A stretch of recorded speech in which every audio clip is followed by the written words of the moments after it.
মার্কিন যুক্তরাষ্ট্র থেকে একের পর এক দুঃসংবাদ আসছে। ডোনাল্ড ট্রাম্প প্রেসিডেন্ট হওয়ার সাথে সাথেই সেখানে ধরপাকড় শুরু হয়েছে অবৈধ অভিবাসীদের বিরুদ্ধে। তার মধ্যে নিউ ইয়র্কেই 4 জন তাদেরকে আটক করা হয়েছে বলে ইতিমধ্যে জেনেছেন। সেখানকার অভিবাসন কর্তৃপক্ষ সাদা পোশাকে নিউ ইয়র্কে বসবাসরত 4 বাংলাদেশিকে আটক করেছেন, যাদের কাছে বৈধ কোনো কাগজ ছিল না।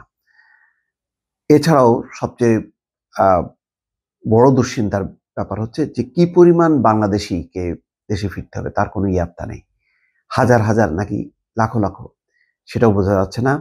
বহু বাংলাদেশি, আপনারা জানেন যে বিগত 15 বছরে বা 5ই আগস্টের পট পরিবর্তনের পরও অনেকে মার্কিন যুক্তরাষ্ট্রে হাজির হয়েছেন এবং তারা রাজনৈতিক আশ্রয় প্রার্থনা করেছেন। এখন বলা হচ্ছে তাদেরকে দেশে ফিরতে হবে। দেশে ফিরতে হবে যুক্তরাষ্ট্রে বাংলাদেশি রাজনৈতিক আশ্রয় প্রার্থীদের, যাদের আবেদনটি চূড়ান্ত হয়নি, অর্থাৎ আবেদন পর্যায়ে পরীক্ষা নিরীক্ষা বা যাচাই বাছাই পর্যায়ে আছে, তাদেরকে ফেরত হবে, অর্থাৎ তাদেরকে ফিরিয়ে দেওয়া হবে। তারা কোনোভাবেই যুক্তরাষ্ট্রে অবস্থান করতে পারবে না। সেই রকম সংখ্যা অসংখ্য। এখানে আওয়ামী লীগ, বিএনপি, জামাত সহ অনেকেই আছেন যে কোনো দল করেন না, কিন্তু কোনো না কোনোভাবে তারা রাজনৈতিকভাবে ভিকটিম, এই কথা বলে তারা আবেদন করেছিলেন। এখন তাদেরকে ফিরতে হবে। তেমনই একটি সংখ্যার মধ্যে আছে যুক্তরাষ্ট্রে বসবাসরত বাংলাদেশিরা। খবরে বলা হচ্ছে মার্কিন প্রেসিডেন্ট ডোনাল্ড ট্রাম্পের অভিবাসন নীতিমালার আওতায় যুক্তরাষ্ট্রে চিরস্থায়ীভাবে থাকার জন্য রাজনৈতিক আশ্রয় প্রার্থী হয়ে যে সকল বাংলাদেশি আবেদন করেছেন কিন্তু চূড়ান্ত আদেশ এখনো পাননি, তাদেরকে দেশে ফিরে যেতে হবে। গত 1.5 দশকে দেশের বিভিন্ন দলের হাজার হাজার নেতাকর্মী এই রাজনৈতিক আশ্রয় প্রার্থী আবেদন করে চূড়ান্ত রায়ের অপেক্ষায় তীর্থের কাকের মতো বসে আছেন। এদের মধ্যে আওয়ামী লীগ, বিএনপি, জাতীয় পার্টি, জামাত ইসলামী সহ অন্যান্য দলের নেতাকর্মীরাও আছেন। নতুন অভিবাসী নতুন নীতিমালা সম্পর্কে নিউ ইয়র্কে আইনজীবী খায়রুল বাশার বলেন, আওয়ামী লীগ ও বিএনপি আমলে যারা রাজনৈতিক আশ্রয় গ্রহণ করে যুক্তরাষ্ট্রে বসবাস করছেন, বর্তমান অন্তর্বর্তীকালীন সরকারের আমলে তাদের অনেককেই দেশে ফিরে যেতে হতে পারে। এই সময়ের মধ্যে কেউ যদি কোনো নির্দিষ্ট আদেশ পেয়ে থাকেন, তাদের দেশে ফিরতে হবে না। শুধু রাজনৈতিক আশ্রয় না, অভিবাসী সংক্রান্ত যে কোনো সমস্যায় পড়লে প্রবাসীদের অভিজ্ঞ অভিবাসী আইনজীবীদের সঙ্গে পরামর্শ নেওয়ারও আহ্বান জানান তিনি।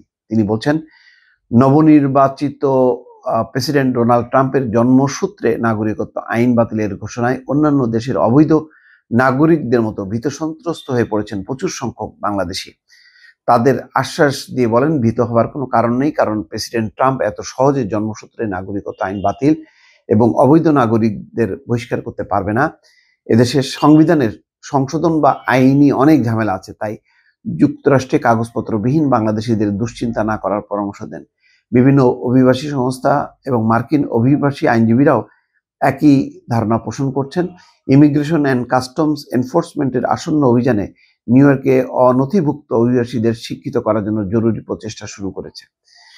কুইন্সে নির্বাচিত কর্মকর্তারা এবং অভিবাসী অধিকার সংগঠনগুলোর অনথিভুক্ত অভিবাসীদের আহ্বান জানিয়েছেন যেন তারা নিজেদের অধিকার সম্পর্কে সচেতন হন, কারণ ট্রাম্প প্রশাসন নিউ ইয়র্ক সিটিতে ইমিগ্রেশন অ্যান্ড কাস্টমস এনফোর্সমেন্ট অভিযানের প্রস্তুতি নিচ্ছে।